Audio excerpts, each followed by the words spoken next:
When the first generation Crown was developed, it was a challenge for us to build a passenger car. 타보니까 자꾸 마음에 듭니다. 안녕하세요. 경향신문 김준선 기자입니다. 오늘은 도요타 크라운 시승해 보겠습니다. 도요타 크라운 꽤 유명한 차죠. 1955년에 나왔어요. 70년이 된 헤리티지를 가진 차입니다. 저는 사실은 도요타 크라운을 국민학교 6학년 때쯤 70년대 초에 본 것 같아요. 70년대 후반쯤에 본 것 같아요. 70년대 후반에. 그런데 시승차가 왔는데 제가 생각하던 도요타 크라운하고는 완전히 다른 거예요. 과거에 저희들이 보던 도요타 크라운과 많이 다르게 생겼죠. 이 차는 준대형 세단인데도 크로스오버입니다. 헐 했습니다. 진짜로. 왜 이렇게 됐을까요? 그 이유 저와 함께 시승하면서 알아보시도록 하시죠. 자, 가시죠. 렛츠 고! 도요타 크라운 크로스오버 차를 딱 타보시면요, 다른 차를 타다가 이 차를 딱 타보시면 첫째 느낌은 차가 묵직합니다. 실제로 꽤 무겁습니다. 이 차가 거의 2톤인데요 차가 덩치가 큰 데다가 배터리도 들었고 모터도 2개나 들어가고 이래서 꽤 차체가 무겁습니다. 그리고 가속 페달도 묵직합니다. 출발을 할 때 보통 차보다 약간 담력이 조금 더 필요한 세팅이 되어 있습니다. 그런데요, 이 차가 밟으면 그냥 보시죠, 쭉 하고 나갑니다. 시속 100km 되는 거는 그냥 순식간에 되고요, 시속 뭐 130, 140은 아주 금방 나옵니다. 이 차의 제로백이 5초 됩니다. 5초. 굉장히 덩치에 비해서 빠른 차입니다. 주행성능이 좋은 차죠. 빠른 자동차에 잘 또 서스펜션을 받쳐주게 만들었습니다. 평소에는 굉장히 부드럽게 세팅이 되어 있는데 빨리 달려도 차를 아주 차분하게 이렇게 잘 받아주고 잘 가라앉게 해주는 그런 서스펜션입니다. 꽤 빠른 가속 성능과 달리기 성능, 그리고 고속으로 주행할 수 있는 차이기 때문에 브레이크도 굉장히 좋습니다. 제가 한번 잡아봤는데 쫙 하고 칼같이 멈춰집니다. 도요타 크라운의 운전대 유격은 굉장히 빡빡합니다. 빡빡하다는 말 나쁜 게 아니라 유격이 거의 없습니다. 운전대를 좋다는 대로 제가 느낄 수 있습니다. 무엇을? 타이어가 좌우로 바로바로 도는 느낌을. 이렇게 돌리잖아요. 그러면 진짜로 바로바로 움직입니다. 자, 차머리가 뭐 이렇게 유격이 있어서 한참 돌려서 차가 쑥 왼쪽으로 가거나 이게 아니라 돌리면 바로 이렇게 반응을 합니다. 차 앞머리가 싹싹 도는 게 느끼시죠? 주행 질감은 꽤 편안합니다. 준대형 차가 베이스여서 그런지 굉장히 차분합니다. 과거에 도요타 크라운은 후륜 구동이었거든요. 후륜 구동의 성차감이 좋은 준대형 세단이었어요. 근데 그 차가 도요타의 서브 브랜드 비슷하게 자리매김하면서 4개 차량으로 지금 나와요. 16세대부터 이 차인 크로스오버, 그리고 좀 이거보다 더 빠른 스포츠라고 있습니다. 그리고 준대형 세단, 과거의 정통을 개성한 세단이 있고요. 또 실제로 SUV 같은 에스테이트라고 있습니다. 에스테이트는 과거에 이제 외공 같은 걸 우리 에스테이트라고 불렀는데 SUV와 비슷하게 생겼습니다. 그런 차로 지금 4가지 가지치기로 베리에이션이 되어 있는 겁니다. 그런데 전 세계에서 가장 주요하게 팔리는 모델은 도요타 크라운 중에서도 이 크로스오버 모델이 가장 많이 팔립니다. 세단은 타기 싫고 SUV는 좀 그렇다, 개성이 있는 차, 편안한 주행감과 내가 빨리 달리고 싶을 때는 아주 스포티한 드라이빙도 좀 하고 싶을 때 이 차가 좀 적절하지 않나 하는 생각이 듭니다. 도요타 크라운 크로스오버, 이 차가 제격이지 않나 이런 생각이 듭니다. 사실 도요타 크라운은 1955년에 새 차가 나왔는데 이게 지금 그때가 1세대, 지금이 16세대인 거예요. 어마어마하죠. 70년이 걸렸어요. 16세대가 되는 동안. 대우자동차의 전신인 그 신진자동차라고 있지 않습니까? 신진자동차가 1960년대 후반 70년대 초에 도요타 크라운 4세대 모델을 생산을 했어요, 우리나라에서. 그런데 과거 우리가 본 정갈한 정숙한 세단의 도요타 크라운은 이 차는 전혀 아니게 된 거죠. 이 차는 하이브리드입니다. 도요타 크라운은 옛날에 6기통, 8기통 엔진도 있었는데 이제 그런 내연기관 엔진이 거의 다 사라지고 하이브리드와 뭐 수소 전기차 이렇게 이제 파워트레인이 정리가 됐어요. 하이브리드 모델 연비가 참 좋잖아요. 이 차는 얼마일까요? 복합 연비가 무려 11km입니다. 리터당. 어마어마하게 하이브리드 치고는 낮죠. 그런데 이 차가 연비를 위해서 타는 차가 아닙니다. 이 차는 하이브리드에도 불구하고 이 차의 하이브리드의 어떤 역할은 엔진과 내연기관이 합해서 차를 빨리 가게 하고 경쾌하게 가게 하고 재밌게 달리게 하는데 주안점을 맞춘 하이브리드 차입니다. 그래서 이건 연료 등급이 4등급밖에 안 돼요. 같이 나온 그 2.5리터 일반 하이브리드 모델은 연비 등급이죠. 연비 등급 1등급인데 이전 4등급입니다. 차는 굉장히 가속 성능이 좋고 빠르게 달리고 순간적으로 속도가 납니다. 생기 발랄한 차인 거죠. 덩치는 크지만 그래서 타는 맛이 꽤 있습니다. 이 차는 도요타가 흔히 쓰는 직병렬 방식이 아닙니다. 병렬 방식입니다. 흔히 현대차가 쓰는. 근데 현대차가 쓰는 방식과 또 조금 다릅니다. 이 차는 2.4리터 터보 가솔린 엔진에 모터가 하나 붙습니다. 사륜구동인데 D차축에 전기모터가 하나가 붙습니다. 그 전기모터, D차축의 전기모터와 엔진과 앞에 엔진에 붙은 전기모터가 힘을 합쳐서 차를 이렇게 빠르게 왕 하면서 빠르게 달리게 하는 그런 자동차인 거죠. 그래서 연비 여러분 이건 생각하시면 안 됩니다. 좀 더 빠르고 재밌게 가는 차다 이렇게 생각하시면 되고요. 코너링 한번 해볼까요?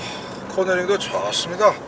서스펜션이 굉장히 편한 세팅 같은데도 이런 코너를 돌 때는 잘 받아줍니다. 빨리 달릴 수 있는, 빨리 돌 수 있는 그런 자격 조건을 좀 잘 갖춘 셈이죠. 풍절음 이런 것도 적고, 그런데 시속 한 130km 정도 뭐 이렇게 저렇게 이제 그 고속 조회로 같은 데서 트랙에서 달려보면 이 왼쪽에 사이드미러 쪽에서 약간의 좀 바람 가르는 소리가 좀 들어옵니다. 그 외에는 뭐 불편한 게 전혀 없고요. 이게 일본 차입니다. 메이드 인 재팬, 일본에서 만들다 보니까 한국에서 만든 차하고는 이게 9시와 3시 방향에 있는 이런 조작 버튼들의 로직이 조금 다릅니다. 왼쪽 9시에는 라디오 볼륨을 줄이고 뭐 이런 장치들이 좀 있고요. 그 다음에 오른쪽에는 스마트 크루즈 컨트롤, 어댑티브 크루즈 컨트롤을 조작하는 그런 장치들이 있습니다. 그 다음에 뭐 앞좌석에는 통풍 시트, 그 다음에 응따 장치들이 다 되어 있고 뭐 다양한 그 편의 기능은 다 되어 있습니다. 근데 다만 우리는 국산차 보면 27인치 패널, 통패널로 해서 그냥 아주 화려한 디스플레이가 있잖아요. 계기판이든 센터 모니터든. 그런데 이 차는 뭐 12.1인치 정도 되는 것 같습니다.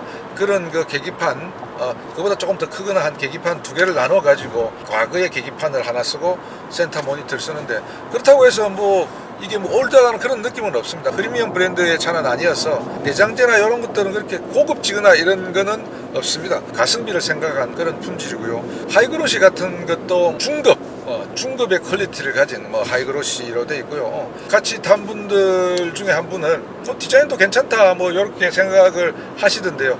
저는 디자인은 조금 호불호가 있는 그런 그 디자인이 아닌가. 요즘 도요타 차들이 좀 그렇죠. 호불호가 좀 있죠, 디자인이.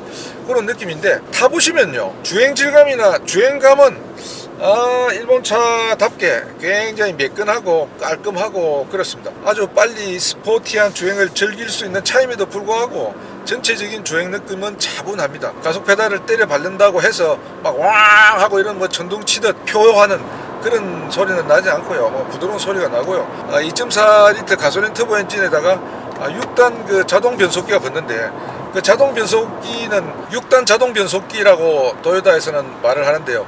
그 6단 자동 변속기에는 토크 컨버터가 없습니다. 습식 클러치가 들어가 있고 토크 컨버터가 없다고 하는데, 그래서 그런지 변속기가 직결감이 있고 착착착 이렇게 변속이 되는 그런 느낌이 있고요. 좀 빨리 변속이 되는 그런 기분이 듭니다. 변속 충격이 없어요. 지금 제가 운전해 본 경험에 따르면 한 번도 변속 충격을 느껴보지 못하고, 또 변속 충격이 텅텅 이렇게 업시프트 할 때 그런 느낌이 있는 걸 좋아하시는 분들이 있는데, 그런 느낌은 제가 못 느껴봤고요. 이렇게 도로에 단차를 지날 때도 바퀴가 이렇게 툭툭툭 떨어지는 소리가 크게 들리지는 않습니다. 지금 뭐 그렇게 빠른 속도는 아니지만 순화된 소리가 길을 갖다가 자극하지 않는 통통통통 이렇게 부드러운 소리들이 들려오고요. 엔진 소음도 귀에 잘 안 들어오고요. 하이브리드이기 때문에 경쾌하게 엔진 개입이 많이 되지만 기본적으로 전기모터가 많이 들어와서 좀 조용하다고 할까요? 운전을 하면서 크게 소음에 신경 쓰이는 그런 차는 전혀 아닙니다. 이렇게 밟으면 쭉쭉 나가줍니다.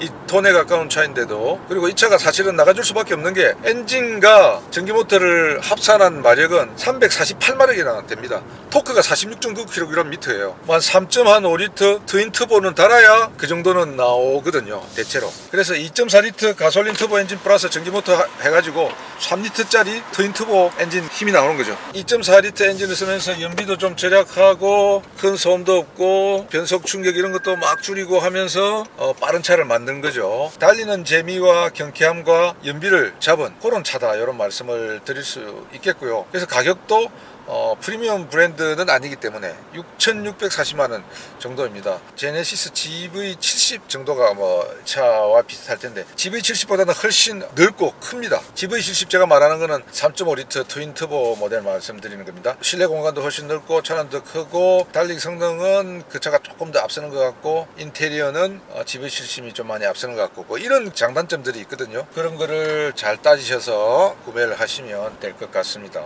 그리고 오다가 오디오를 한번 들어봤는데 이 차는 JBL이 들어가 있어요. JBL이 들어가 있고 스피커가 11개. 정말로 사운드 멋지다, 이런 느낌보다는 또 차분한 그런 소리들을 내주네요. 뒷좌석 레그룸 공간도 꽤 됩니다. 이 차가 뭐 5m 가까운 차인데요. 그래서 힐 베이스가 뭐 2800mm가 넘어요. 그래서 제가 앉아 보니까 주먹이 한 2개에서 2개 반 정도가 들어가요. 그러니까 저보다 키가 큰 사람들도 주먹이 뭐 1개 반이나 뭐 1개 정도 이렇게 하니까 뭐 180 뭐 이 정도 넘는 분들도 꽤 여유가 있게 탈 수 있겠다, 이런 생각이 들었습니다. 이 차의 시트가 사실 굉장히 편합니다. 지금 보기만 해도 여러 가지 뭐 바느질들이 스티치가 많이 있는데요. 뭔가 좀 이렇게 조각조각 다양하게 좀 붙여져 있는 것 같죠. 레이싱 시트, 버킷 시트는 아니지만 운전자의 그 옆구리와 몸을, 어깨를 쫙 잘 감싸주는 그런 형태로 디자인되어 있고 꽤 편합니다. 그래서 장시간 운전을 해도 꽤 편하게 운전을 할 수 있었고요. 제가 뒷좌석에, 오른쪽 뒷좌석에 앉아봤는데 굉장히 편했어요. 예, 거의 앞시트처럼 굉장히 편했고, 그런데 가운데 있지 않습니까? 가운데는 센터 터널이 좀 있습니다. 그래가지고 센터 터널이 있어서 다리도 좀 올려야 되고 엉덩이가 꽤 불편하게 돼 있어요. 그래서 이 차는 2+2 4인이 타기에 제일 적합하고 편합니다. 뭐 출력은 뭐 전혀 걱정할 필요 없고요. 40대 남녀 가장들이 가족들과 함께 드라이브하고 뭐 캠핑도 좀 다니고 또 혼자서 직장 생활하고 또 혼자서 드라이빙하고 시간이 날 때는 뭐 근교를 제법 좀 빠른 속도로 달리고 와인딩도 좀 해볼 수 있는 그런 차가 아닌가 하는 생각이 듭니다. 비록 연비는 좀 낮지만 트렁크 공간도 제법 넓어요. 골프백 3개가 충분히 들어가고 보스턴 백도 이렇게 들어갑니다. 솔직히 일본 차들 기본기 굉장히 좋거든요. 타보시면 캠리라든지 도요타, 혼다 이런 차들, 일본 차들 참 기본기 좋습니다. 그 일본 차의 특질을 가지고 있습니다. 도요타 크라운. 왜냐? 이 차 70년이나 된 차거든요. 70년 동안 한 차에 대해서 고민을 하고 연구를 하고 플랫폼은 뭐 7년, 5년, 6년마다 이래 바뀌지만 그때마다 새로운 걸 자꾸 추구를 하잖아요. 그러면서 진보해 온 거죠. 그런 어떤 그 헤리티지, 차 속에 도요타 크라운은 차 속에 70년의 역사가 들어있는 겁니다. 그런 헤리티지가 아무래도 이 차를 그냥 마음대로 만들게 하지는 않았겠죠. 기본적인 명성이 이 차에는 들어있다. 그건 뭘 뜻하느냐? 내구성이라든지 안전성이라든지 주행 성능이라든지 이런 것들이 기본적으로 검증은 됐다. 뭐 이렇게 말씀드릴 수 있겠습니다. 여러분, 지금까지 도요타 크라운 2.4 듀얼 부스트 하이브리드 타보셨습니다. 저는 이 차가 타보니까 자꾸 마음에 듭니다. 예. 처음에 솔직히 말하면 디자인이 제가 바라는 느낌은 아니었거든요. 제가 좋아하는, 평소 좋아하는 느낌은 아니어서 조금 그러네 했는데 타보니까 확실히 일본 차는 조금 기본기 있잖아요. 뭐 잘 달리는 거, 뭐 이런 거, 잘 도는 거, 뭐 또 핸들링도 좋고 이런 것들이 좀 제 마음을 사로잡은 것 같습니다. 그래서 실내 인테리어 조금 뭐 신경 안 쓰고 그런 자동차 기본기 좀 좋아하시는 분들이라면 이 차를 선택하는 것도 나쁘지 않다는 생각이 듭니다. 여러분 감사합니다. 지금까지 도요타 크라운 시승해 봤습니다. 고맙습니다.